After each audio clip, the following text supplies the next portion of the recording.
I live in California, Sacramento 9B to be exact, the capital of California. I live through a drought every year, and I know how to get through the drought without relying so much on my local governments. Let me explain why.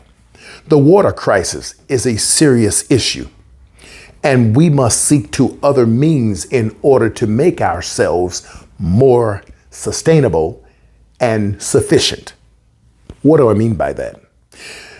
To my left here, there's a water filtration system, and this system can be found throughout a few places on YouTube.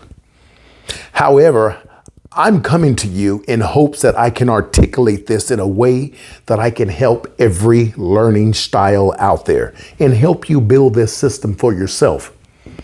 Due to the fact that your water can and will be shut off at some point, we have to rely on means that many of us, to be honest with you, they're not primitive at all. This is actually what we should be doing.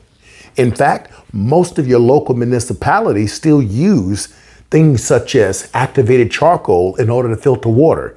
Now, that's a whole different subject matter, and I'll go over part 2 and show you how to create your own water filtration system out of sand, 2 different parts of gravel, and active charcoal. But in the meantime, I wanted to give you folks something much more simpler.